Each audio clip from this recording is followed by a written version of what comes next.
Hello students. ठीक है, आज हम लोग शुरू करेंगे डिमांड। ठीक है, डिमांड हिंदी में क्या बोलते हैं? इसको मांग बोलते हैं। हिंदी में मांग बोला जाता है और ये बहुत ही इंपॉर्टेंट चैप्टर है आपके बीकॉम फर्स्ट ईयर के लिए। इससे आपके 100% क्वेश्चंस आपके बनते हैं कि डिमांड क्या होता है, टाइप्स ऑफ डिमांड्स क्या होते हैं, लॉ ऑफ डिमांड जो कि सबसे इम्पॉर्टेंट आपका चैप्टर है वो क्या होता है, और इसके डिटर्मिनेंट्स। ये चार चीज़ें हम जो भी पूरा चैप्टर है इसमें पढ़ेंगे कि डिमांड क्या होता है, इसके कॉन्सेप्ट। दूसरी चीज़, इसके क्लासिफिकेशन या टाइप्स भी बोल सकते हैं, वो भी हम लोग इसके अंदर पढ़ेंगे। तीसरी चीज़ पढ़ेंगे कि इसके कौन कौन से डिटर्मिनेंट्स या उसको फैक्टर्स बोल सकते हैं, किस फैक्टर्स पे आपका डिमांड क्या होता है, डिपेंड होता है, उन फैक्टर्स की वजह से डिमांड में क्या होती है, चेंजिंग आती है वो। और लास्ट आपका आता है लॉ ऑफ डिमांड, जो कि सबसे इंपॉर्टेंट है। लॉ ऑफ डिमांड क्या होता है, उसमें प्राइस और क्वांटिटी डिमांड में रिलेशनशिप हम लोग समझेंगे। लेकिन उससे पहले हमें ये जानना जरूरी है कि डिमांड क्या होता है। ठीक, देखिए उससे पहले हम लोग ये समझेंगे कि डिमांड क्या होता है। वो तो मान लीजिए डिफिनेशन थी, उसको मैं बाद में बता दूंगा। ठीक है, एक्चुअल में अगर देखा जाए तो डिमांड क्या होता है। ठीक है, देखिए डिमांड का मतलब है कि एक पार्टिकुलर टाइम पे, ठीक है, कितनी क्वांटिटी या कितनी प्रोडक्ट हम क्या करते हैं, बाई कर लेते हैं, उसी को क्या बोलते हैं, डिमांड बोला जाता है। ठीक है, सीधा सीधा एकदम परिभाषा है कि एक पार्टिकुलर टाइम पीरियड में कि हम कितना पैसा खर्च करते हैं किसी भी क्वांटिटी को या किसी भी कमोडिटी को खरीदने के लिए, उसी को हम लोग बोलते हैं डिमांड। कि मेरे पास 10,000 रुपये है, मेरे पास 10,000 रुपये हैं और मैं शॉपिंग मॉल में गया। ओके, शॉपिंग मॉल में पहुंचा और मैंने पूरे 10,000 रुपये सारे प्रोडक्ट को लेने के लिए क्या कर दिया, खर्च कर दिया, पे कर दिया, एक्सपेंस कर दिया, जो भी है वो मैंने कर दिया। यही क्या कहलाएगा, डिमांड कहलाएगा। ओके, कि और वो शॉपिंग और जो मैं प्रोडक्ट लेने गया उसके बारे में मुझे पता होना चाहिए। जैसे नॉर्मली लैंग्वेज में देखा जाए कि अगर मैं, मान लीजिए 10,000 रुपये थे और मैं मोबाइल लेने के लिए गया। ओके, मैं मोबाइल लेने के लिए पहुंचा और मुझे मान लो वीवो का मोबाइल लेना था। मैं प्रचार नहीं कर रहा हूँ, मैं ऐसे ही बता रहा हूँ कि वीवो का मोबाइल लेने मैं गया और मेरे पास 10,000 रुपये है। मेरे पास 10,000 रुपये है। ओके, 10,000 का मुझे मोबाइल लेना है और वीवो मेरा क्या है बेटा, ये वांट है। वीवो मेरी क्या है, वांट है, डिजायर है, जिसको बोल सकते हैं सर मैं पहले इच्छा करके गया, मैं यही वाला मोबाइल लेने के लिए तैयार हूँ और उसका दाम 10,000 रुपये है। तो मेरे पास जेब में 10,000 रुपये भी होना चाहिए। ठीक है, ऐसा होता है ना कि ये आपकी कैपेसिटी होनी चाहिए। ठीक है, कैपेसिटी। ठीक है, इसी को बोलते हैं परचेजिंग पावर। ठीक है, या इसी को बोलते हैं एबिलिटी, कुछ भी बोल सकते हैं। एबिलिटी होनी चाहिए पे करने की, एबिलिटी टू पे। ओके, 10,000 रुपये आपकी जेब में है, मतलब आप वीवो का मोबाइल क्या कर सकते हैं, ले सकते हैं। लेकिन अभी भी ये डिमांड पूरी नहीं। अगर आप इसको क्या कर लिए, ले लिए। ठीक है, मतलब 10,000 रुपये आप विलिंग हैं, विलिंगनेस टू पे, तभी आपकी डिमांड पूरी मानी जाएगी। कि आप जब ये 10,000 रुपये दे के जब ये वीवो मोबाइल ले लेंगे, तभी आपकी ये डिमांड क्या मानी जाएगी, पूरी मानी जाएगी। मतलब तीन चीज़ें होना जरूरी है डिमांड के अंदर। एक तो आपके अंदर डिजायर होना चाहिए, जो भी आप प्रोडक्ट लेने वाले हैं उसके बारे में आपको पता होनी चाहिए। दूसरी चीज एबिलिटी टू पे, मतलब आपके पास परचेजिंग, इसी को बोलते हैं परचेजिंग पावर। परचेजिंग पावर मतलब जेब में पैसा रखेंगे नहीं, ये नहीं कि बस सोचे हैं और वो आपकी डिमांड होगी, नहीं। Dzire is not an demand. अभी आगे जब डिफिनेशन उसमें दिखाएंगे तो आपको मैं बताऊंगा कि desire is not called as demand. तो एबिलिटी टू मतलब जेब में उतना पैसा है कि नहीं। उसके बाद भी अगर आप वो प्रोडक्ट लेंगे तभी आपकी डिमांड पूरी मानी जाए। हो सकता है आपका दिमाग फिर जाएगा, नहीं यार क्या 10,000 रुपये खर्च करेंगे, ठीक है, एक कीपैड फोन ही ले लेते हैं। ठीक है, तो आपकी डिमांड नहीं पूरी मानी जाएगी वहाँ पे। डिमांड तभी पूरी मानी जाएगी जब आपके पास वांट हो, वांट के साथ एबिलिटी टू पे या कैपेसिटी टू पे हो, और लास्ट में आपकी विलिंगनेस टू पे। ये तीन चीज़ें जब पूरी होंगी तभी ये क्या कहलाएगा, आपका डिमांड कहलाएगा। ठीक है, तभी आगे की डिफिनीशन जो है वो देखिए, वो क्या है, the term demand refers to total और given quantity of a commodity और a services that are purchase by the consumer in the market at a particular price at a particular time. ठीक है, मतलब एक समय पे और जितना पैसा, ये जो भी कमोडिटी एक कंज्यूमर क्या करता है, खरीदता है, ठीक है, एक समय पे, उसी को क्या बोला जाता है, डिमांड बोला जाता है। और देखो मैंने बताया भी कि डिमांड जो है वो डिफरेंट होता है, डिजायर, वांट, विल और विश। मतलब विल अगर आप कर रहे हैं, कोई चीज़ की इच्छा कर रहे हैं, तो वो आपकी डिमांड नहीं कि मुझे फरारी लेनी है लेकिन पैसा ही नहीं जेब में, तो वो डिमांड नहीं है। वो आपकी वांट है, वो डिजायर है कि वो आगे जाके आप लेंगे। मुझे आईफोन लेना है लेकिन मेरे पास उतने पैसे नहीं है, तो वो मेरी डिमांड नहीं बेटा, वो कहलाएगा आपकी इच्छा है। जब मेरे पास जेब में वो पैसा होगा, जब मैं उसके लिए एक्चुअल पैसा खर्च कर दूंगा, ले लूंगा उसको, तब वो मेरी डिमांड मानी जाएगी। तब पता चलता है कि हाँ एक्चुअल में किस चीज़ की डिमांड है। जैसे कोई भी कंपनी जो है वो डिमांड कैसे डिज़ायर करती है या कैसे पता करती है किसी की कि वो मार्केट में बिक रहा है कि नहीं बिक रहा है। लोग चाह रहे हैं वो अलग बात होती है, लेकिन बिकना is the main function of the any company, ठीक है। तो इसीलिए आपको ध्यान रखना है कि जो केवल विल मैं कर दिया तो वो मेरी डिमांड नहीं है। विल जब तक पूरी ना हो जाए, पैसा दे के उसको जब मैं ले ना लूँ, तब तक वो डिमांड नहीं पूरी मानी जाती है।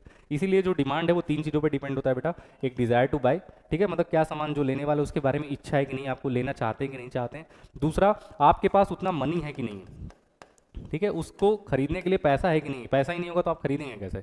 और लास्ट में आता है कि आप उसके लिए पैसा देने के लिए तैयार है कि नहीं, विलिंगनेस टू पे। ये 3 चीज़ें जब आपकी, ये फर्स्ट, सेकंड और थर्ड, ये 3 चीज़ें जब आपकी पूरी होंगी तभी आपका कहलाएगा वो क्या, आपका डिमांड कहलाएगा।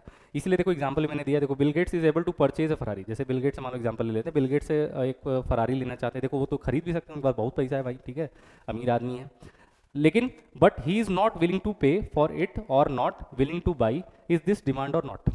आपसे अगर मैं पूछूं कि वो नहीं चाहते हैं, फरारी नहीं लेना चाहते, भाई उनके मन में नहीं होगा, लेकिन उनके पास पैसा है, ऐसा नहीं है, उनके पास एबिलिटी टू पे है, लेकिन वो पैसा नहीं खर्च करना चाहते हैं, तो क्या ये डिमांड कहलाएगी। तो देखो मैंने लिखा है देयर इज नो डिमांड, ठीक है, देयर इज नो डिमांड। क्यों? क्योंकि उनके मन में वो इच्छा नहीं है उतना पैसा देने की, ठीक है उनके पास पैसा, लेकिन वो नहीं चाहते कि मैं फरारी लेके चलाऊं, ठीक है, तो वो डिमांड नहीं है, ठीक है। वांट है उनके पास एबिलिटी है कि वो बोले ये ले सकते हैं फरारी, लेकिन वो अगर नहीं लेना चाहते हैं तो वो डिमांड नहीं माना जाएगा। जब वो ले लेंगे, पैसा उसके लिए खर्च कर देंगे, तभी वो एक्चुअल डिमांड मानी जाएगी। इसीलिए लिखा हुआ है कि मैं फिर से बढ़ दे रहा हूँ, the term demand refers to a total और given quantity of a commodity और a services that are purchase by the consumer in the market at a particular price and at a particular time. कि मैं hotel में गया, वहाँ पे जब मुझे पता चला कि भाई यहाँ पे यहाँ 1,000 रुपये बहुत ज़्यादा है, कॉस्टली है, तो मैं नहीं जाऊँगा उसमें, ठीक है, वो मेरी डिमांड नहीं मानी जाएगी। हाँ, मैं पूछा हूँ उससे कि भाई मैं कितने का होटल है, मुझे, ठीक है, मुझे लगा कि बहुत महंगा, नहीं लूँगा, लेकिन अगर मैंने ले लिया उसे 1,000 में, तब वो माना जाएगा कि सर ये डिमांड पूरी हो गई है, मुझे होटल लेना था और मुझे पता चला 1,000 का मिल रहा है, मेरे पास उतना पैसा है, मैं उतना देने के लिए तैयार हूँ, तो मैं क्या कर दूंगा, उसको ले लूँगा। जब मैं वो ले लूँगा तभी वो पूरी डिमांड मानी जाएगी। इसलिए 3 चीज़ों को इसमें कवर करना जरूरी है, और ये 3 चीज़ें आप अपने एग्जाम में लिखेंगे जरूर, क्योंकि ये बहुत ही इंपॉर्टेंट चीज़ होता है, ठीक है। तो ये आपका डिमांड होता है।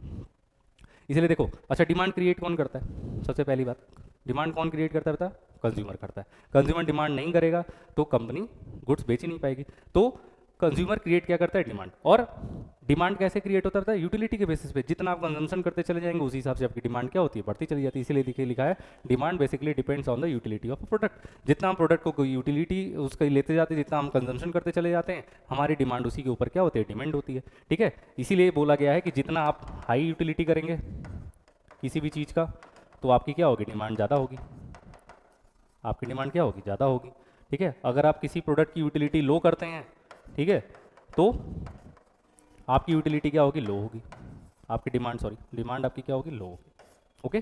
तो देखिए लिखा हुआ है higher the utility higher would be demand and lower the utility lower would be the demand.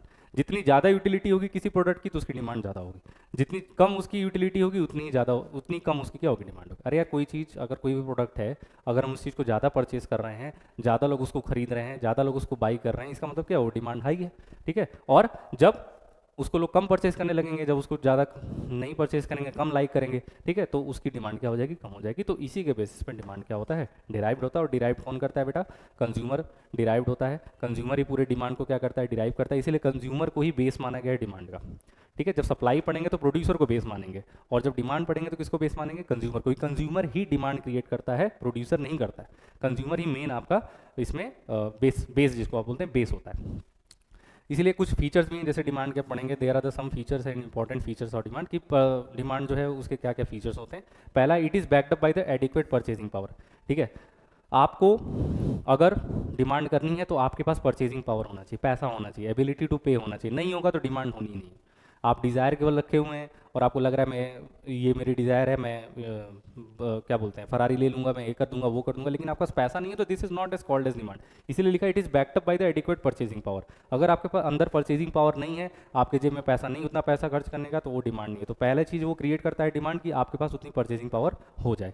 दूसरा है, it is always at a price, ठीक है। विदाउट प्राइसिंग के कोई सामान आप खरीद नहीं पाएंगे, ठीक है। डिमांड के अंदर प्राइसिंग का भी होना जरूरी है। डिज़ायर है तो उसकी प्राइसिंग भी आपको पता है, इसीलिए लिखा it is always at a price. Price, उसकी एक प्राइसिंग होती है। It should always be express in terms of specific quantity, भाई प्रोडक्ट ही हम खरीदेंगे ना, वो दिखनी चाहिए, वो चीज़ यूज़ होनी चाहिए, ठीक है, तो उसकी एक स्पेसिफिक क्वांटिटी होगी, कितना हम प्रोडक्ट लेने जा रहे हैं सामने, ठीक है, हमें ये पता होता है कि हम कितना प्रोडक्ट लेने जा रहे हैं, ठीक है, तो इसीलिए इसके अंदर लिखा है it should be always express in terms of specific quantity. और लास्ट आता है it is related to time, अरे आप जिस समय लेने गए हैं, कोई एक समय होता है आपका लेने का, ऐसा नहीं कभी भी आप ले लेते हैं, जब उसकी आपको जरूरत पड़ेगी तभी आप लेने जाएंगे, डिमांड वही तो होती है, आपको जब उसकी ज़रूरत है तभी आप उसको लेने जाएंगे, ठीक है, ज़रूरत नहीं होगी तो आप नहीं लेंगे उसको, और ये दिस इज़ द फैक्ट, ठीक। तो इसीलिए डिमांड के अंदर it is related to the time, ठीक है, और इसके डिफिनीशन में भी था, क्या डिफिनीशन फिर से पढ़ दे रहा हूँ, डिमांड, ठीक है, डिमांड सॉरी, ठीक है, the terms demand refers to the total और given quantity of commodity at a particular price at a particular time, ठीक है, एक पार्टिकुलर टाइम पे, ठीक है, जितना हम पैसा देते हैं किसी भी कमोडिटी प्रोडक्ट या सर्विसेज को परचेस करने के लिए, वही मेरी डिमांड कहलाती है, ठीक है, तो वो भी एक टाइमिंग ही होती है, इसीलिए इसमें लिखा हुआ है कि जो it is related to the time, okay. तो ये आपके बेसिक कुछ फीचर्स हैं कि इससे हम एडिक्वेट परचेजिंग पावर ले आते हैं, ठीक है, और ये हमेशा प्राइसिंग पे डिपेंड होता है, ठीक है, और हम डिमांड को स्पेसिफिक क्वांटिटी में क्या कर सकते हैं, मेजरमेंट कर सकते हैं, क्योंकि भाई कुछ क्वांटिटी में ही तो लेंगे, भाई विदाउट क्वांटिटी हम कोई चीज़ परचेज थोड़ी करेंगे, और इसका एक रियलिस्टिक टाइम होता है, ठीक। फिर आएगा मेन जो है, जो आपके सिलेबस में दिया हुआ है, ठीक है, कि टाइप्स ऑफ डिमांड या क्लासिफिकेशन। अगर क्लासिफिकेशन भी पूछ देगा तो आप डरिएगा नहीं, सेम ही होता है, क्लासिफिकेशन ऑफ डिमांड या आपका टाइप्स ऑफ डिमांड। देखिए अलग अलग पढ़ेंगे कि क्या क्या होता है। पहला क्या है आपका बेटा, लिखा है इंडिविजुअल डिमांड या मार्केट डिमांड, ठीक है, इंडिविजुअल डिमांड या मार्केट डिमांड। तो इंडिविजुअल और मार्केट डिमांड क्या होता है, ऐसे पहले समझिए नॉर्मली भाषा में, उस बाकी परिभाषा तो लिखा हुआ है। जब भी इंडिविजुअल डिमांड का मतलब, जब भी एक सिंगल कंज्यूमर किसी भी गुड्स की डिमांड करता है तो उसको हम लोग बोलते हैं इंडिविजुअल डिमांड। इंडिविजुअल का मतलब क्या होता है, वन, ठीक है, सिंगल, ठीक है, इसलिए देखिए लिखा है डिमांड फॉर गुड्स और services by the single consumer. अगर किसी प्रोडक्ट की डिमांड एक सिंगल कंज्यूमर कर रहा है तो उसको इंडिविजुअल डिमांड बोला जाएगा, ठीक। और मार्केट डिमांड किसको बोला जाएगा, जब दो या दो से अधिक जब कंज्यूमर किसी चीज़ की डिमांड, किसी गुड्स या सर्विसेज की डिमांड करते हैं तो उसको मार्केट डिमांड बोला जाता है। इसीलिए लिखा है it is the demand for product by all the consumer who buy that goods या that product, it is the aggregate of individual demand. ये इंडिविजुअल डिमांड का क्या होता है, मिलकर बना होता है, दो या दो से अधिक ना, वहाँ पे सिंगल कंज्यूमर है, मार्केट में क्या है ढेर सारे कंज्यूमर्स हैं, ठीक है। तो जब एक कंज्यूमर के डिमांड के बेसिस पे कोई चीज़ डिराइव्ड होगी तो उसको इंडिविजुअल डिमांड बोला जाएगा। जब ऑल द कंज्यूमर्स के बेसिस पे कोई डिमांड फॉर गुड्स और कमोडिटी डिराइव्ड होगी तो उसको मार्केट डिमांड बोला जाएगा, ठीक। या इंडिविजुअल को हम लोग क्या करते हैं, मिला देंगे किसी प्रोडक्ट के लिए, तो वही मेरा क्या हो जाएगा, मार्केट डिमांड हो जाएगा।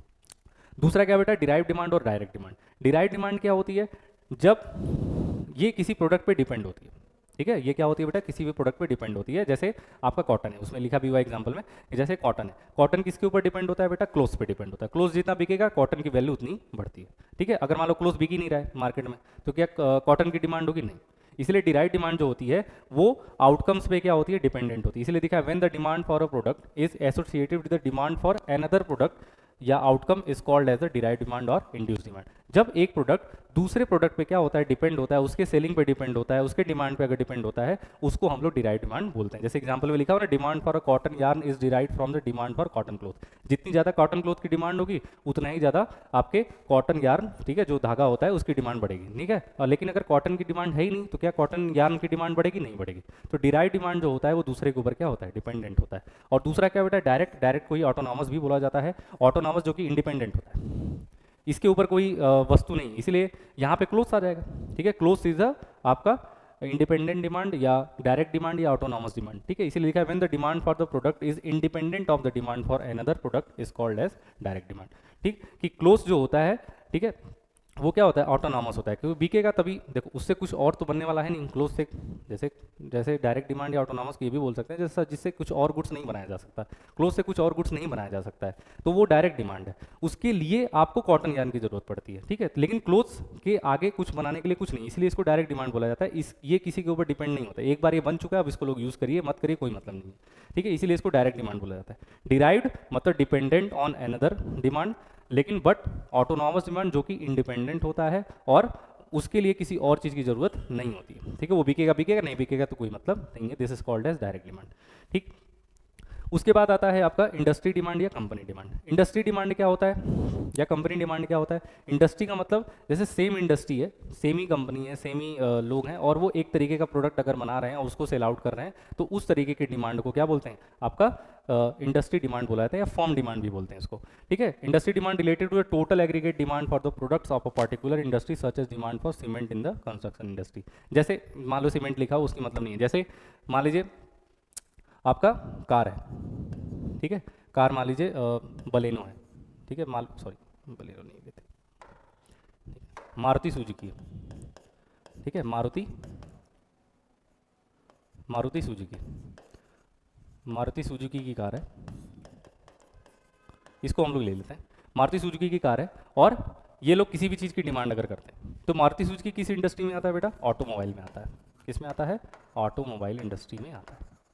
तो इसके अंदर टायर की डिमांड कितनी? इसके अंदर टायर की डिमांड कितनी? अगर ये निकालना होगा तो ये क्या कहलाएगा? Industry demand. भाई मारुति सुजुकी में ही थोड़ी होता, और भी कई सारी इंडस्ट्री, हुंडई है, ठीक है, बजाज है, बहुत सारी इंडस्ट्रीज हैं, ठीक है, जो कि क्या करती है? टायर का इस्तेमाल करती हैं अपने प्रोडक्ट के लिए, ठीक है। तो ये जो डिमांड कहलाएगी ये क्या कहलाएगी? ऑटोमोबाइल डिमांड कहलाएगी। लेकिन अगर मुझे पार्टिकुलरली मारुति सुजुकी का डिमांड निकालना हो तो ये कौन सी डिमांड कहलाएगी? Company demand. ठीक है, देखिए दोनों में अंतर समझिए। जब किसी इंडस्ट्री को डिमांड होगी, ठीक है, या उस पार्टिकुलर इंडस्ट्री को जब किसी भी चीज़ की डिमांड या होती है उसके बेसिस पे जो डिमांड डिराइव्ड होता है उसको हम लोग क्या बोलते हैं? इंडस्ट्री डिमांड बोलते हैं। जैसे मारुति सुजुकी, हुंडई, बजाज, ये सारे जितने टीवीएस, ये लोग क्या है? किसी ऑटोमोबाइल इंडस्ट्री में आते हैं, ठीक है, तो इनकी जो डिमांड होगी वो इंडस्ट्री डिमांड कहलाएगी। लेकिन अगर किसी पार्टिकुलर इंडस्ट्री की, पार्टिकुलर कंपनी का अगर मुझे डिमांड पता करना है कि उसकी डिमांड कितनी है टायर की, ठीक है, मारुति सुजुकी के लिए, टीवीएस के लिए, बजाज के लिए, तो वो क्या कहलाएगा? कंपनी डिमांड कहलाएगा। इसलिए देखिए company demand is demand for the product which is particular to the company and it is a part of that industry. ठीक है, इंडस्ट्री तो सेम हो लेकिन वो कंपनी अलग हो, ठीक है। जैसे लिखा such as demand for tyres manufacture by the MRF, ठीक है, जैसे एमआरएफ का टायर है, ठीक है, वो कहाँ कहाँ यूज़ हो रहा है, ठीक है, वो जिस इंडस्ट्री में यूज़ होगा, बहुत सारी इंडस्ट्री में हमारा टायर लगता होगा, तो वो इंडस्ट्री डिमांड कहलाएगा। लेकिन अगर मैं उस एमआरएफ टायर जो है वो किसी एक पार्टिकुलर इंडस्ट्री में ही लग रहा है, एक पार्टिकुलर एरिया में लग रहा है, मुझे पता करना है, तो मैं उसके लिए कौन सी डिमांड को डिराइव करूँगा? कंपनी डिमांड को डिराइव करूँगा। मतलब इंडस्ट्री का मतलब एक, बहुत सारी इंडस्ट्रीज हैं आपके इंडिया में, बहुत आपके देश में, उनकी जो डिमांड कहलाएगी वो इंडस्ट्री डिमांड कहलाएगी। और जब किसी एक पार्टिकुलर कंपनी का मैं डिमांड डिराइव करूंगा, ठीक है, तो उसको क्या कहलेंगे? कंपनी डिमांड बोलेंगे। ठीक है, प्राइस डिमांड क्या कहलाता है? जब आप प्राइस के बेसिस पे कोई डिमांड करते हो, और this is the real demand. ठीक है, the price demand means the amount of commodity of person is willing to purchase at a given price. मतलब जितना पैसा उसका होगा, क्या वो अगर उतना पैसा देना चाहता है तो वो उसकी प्राइस डिमांड होगी। कि मैं अगर मार्केट में गया, मुझे पता चला कि भाई 100 रुपये का शर्ट मिल रहा है, मेरे पास 100 रुपये है, मैं ले लिया, this is a price demand. ठीक है, नॉर्मल जिसको आप बोलते हैं। इनकम डिमांड, इनकम के बेसिस पे जो डिमांड डिराइव्ड होती है उसको हम लोग क्या बोलते हैं? इनकम डिमांड बोलते हैं। The income demand refers to the willingness of the individual to buy a certain quantity at a given income level. मतलब जितना उसके पास पैसा, उसके बेसिस पे अगर वो कोई गुड्स बाई करना चाहता है, ठीक है, तो उसको हम लोग क्या बोलते हैं बेटा? इनकम डिमांड बोलते हैं। और एक चीज़ आप ध्यान रखिएगा, प्राइस और क्वांटिटी डिमांड का रिलेशन क्या होता है? इनवर्स रिलेशनशिप होता है। प्राइस बढ़ेगी, क्वांटिटी आप घटा देंगे, प्राइस कम होगी, क्वांटिटी आप क्या कर देंगे? बढ़ा देंगे। पढ़ेंगे लॉ ऑफ डिमांड में। और दूसरी चीज़ है इनकम डिमांड। इनकम का मतलब होता है कि इनकम जैसे जैसे बढ़ेगा, क्वांटिटी डिमांड वैसे वैसे क्या होती है? बढ़ती है। भाई पैसा जितना ज़्यादा कमाएंगे उतना आप ज़्यादा क्वांटिटी खरीदेंगे, और जितना इनकम आप कम कमाएंगे उतना क्वांटिटी डिमांड आपकी क्या होगी? घटेगी। ठीक है, ये पढ़ेंगे, ये डायरेक्टली, इसलिए देखो लिखा है there is direct positive relationship income and demand. ये हम लॉ ऑफ डिमांड जब आपको पढ़ाएंगे तो अच्छे से इसको आपको बताएंगे। लेकिन अभी इतना समझिए, जब प्राइस को बेस मान के कोई डिमांड डिराइव्ड होती है उसको प्राइस डिमांड बोलते हैं, और जब इनकम के बेसिस पे कोई डिमांड डिराइव्ड होती है उसको इनकम डिमांड बोला जाता है। और इनकम और क्वांटिटी डिमांड में सेम रिलेशनशिप होता है, डायरेक्ट रिलेशनशिप होता है। उसके बाद नेक्स्ट है क्रॉस डिमांड। क्रॉस का मतलब क्या होता है? दो। ठीक है, क्रॉस का मतलब क्या होता है? दो कमोडिटी होगी। अब यहाँ पे एक कमोडिटी एक्स और एक कमोडिटी वाई, दो कमोडिटी को आपको लेना ही पड़ेगा, नहीं तो क्रॉस डिमांड का कोई मतलब नहीं। क्रॉस डिमांड का मतलब क्या होता है? जब एक प्रोडक्ट की प्राइस में चेंज होने से दूसरे प्रोडक्ट की क्वांटिटी में कम या ज़्यादा, जो भी, ज़्यादा भी हो सकता है, कम भी हो सकता है, तो एक प्रोडक्ट की प्राइस में चेंज होने से, ठीक है, दूसरे प्रोडक्ट की कमोडिटी में या क्वांटिटी में जो चेंज होता है उसी को क्रॉस डिमांड बोला जाता है। इसमें दो तरीके के गुड्स आते हैं। कौन कौन से बेटा? एक आता है सब्स्टिट्यूट, एक आता है सब्स्टिट्यूट गुड्स, और दूसरा आता है कॉम्प्लीमेंट्री। इसके लिए आपको ये समझना पड़ेगा, नहीं तो आपको समझ नहीं आएगा। ये पढ़ेंगे भी, वैसे बहुत सारे अभी आने भी वाले हैं। कॉम्प्लीमेंट्री गुड्स और सब्स्टिट्यूट गुड्स क्या होता है? सब्स्टिट्यूट मतलब एक दूसरे का सब्स्टिट्यूट, मतलब जैसे पेप्सी और कोक, टी और कॉफ़ी, कुछ भी ले सकते हैं, पेप्सी और कोक। कि सर पेप्सी की प्राइस अगर बढ़ी, ठीक है, तो कोक के क्वांटिटी में क्या हो जाएगा? वृद्धि हो जाएगा, लोग कोक पीने लगेंगे फिर।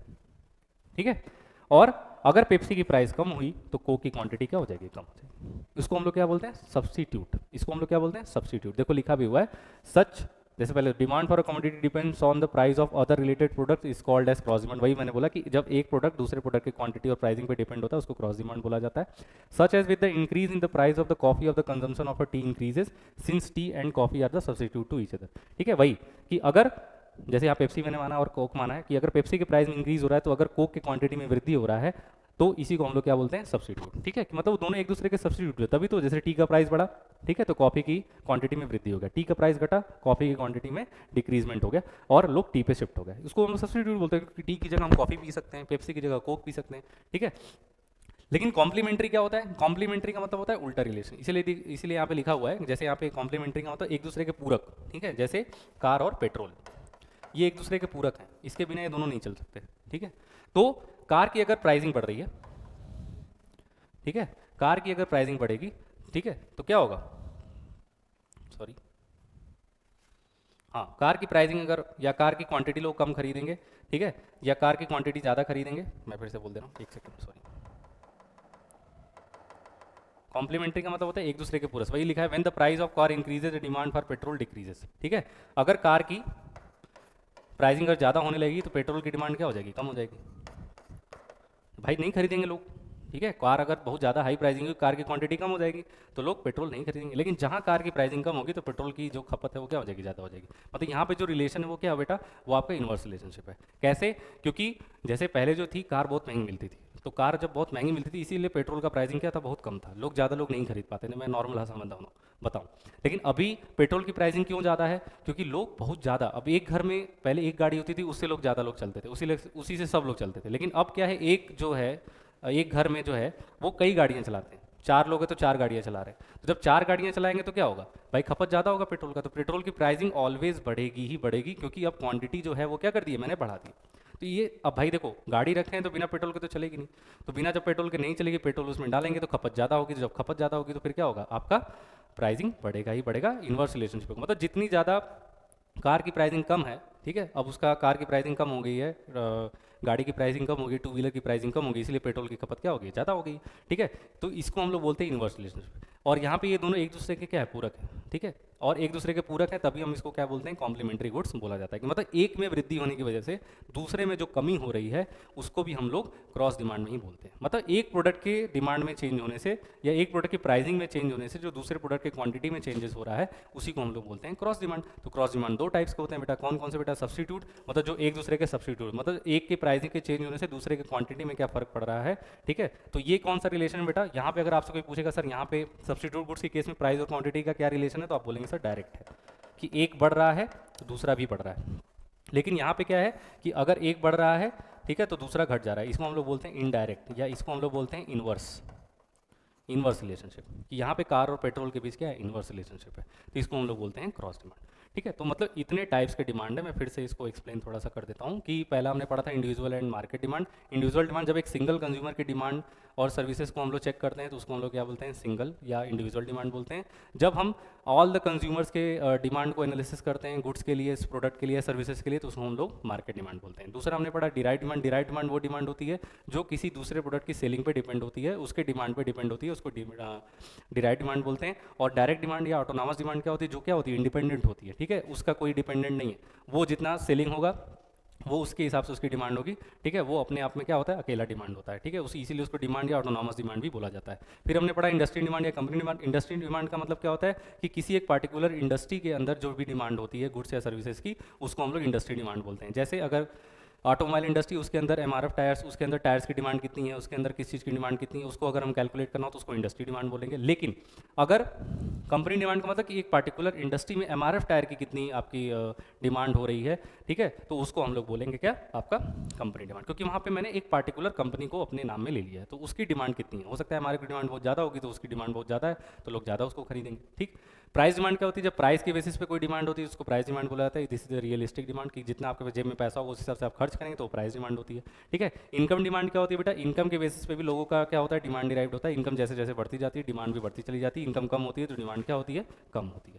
ठीक है, और नेक्स्ट क्या था, लास्ट जो कि क्रॉस डिमांड था। क्रॉस डिमांड क्या होता है, जब एक प्रोडक्ट के प्राइसिंग में चेंज होने से दूसरे प्रोडक्ट की क्वांटिटी में जब चेंज होता है उसको क्रॉस डिमांड बोलते हैं। तो यहाँ पे दो गुड्स होगा, दो गुड्स नहीं होगा तो क्रॉस डिमांड होगा ही नहीं। क्रॉस का मतलब होता है दो गुड्स, और इसमें दो गुड्स आते हैं, कौन कौन से, सब्स्टिट्यूट और कॉम्प्लीमेंट्री। सब्स्टिट्यूट क्या होते हैं, एक दूसरे के सब्स्टिट्यूट, मतलब एक की जगह दूसरे को हम यूज़ कर सकते हैं, ठीक है। तो जैसे पेप्सी और कोक मैंने लिया था, अगर पेप्सी का प्राइस बढ़ा तो कोक का क्वांटिटी क्या हो जाएगा, बढ़ जाएगा। पेप्सी का प्राइस घटा तो कोक की क्वांटिटी घट जाएगी। इसीलिए इसमें जो रिलेशन होता है वो क्या होता है, डायरेक्ट रिलेशनशिप होता है।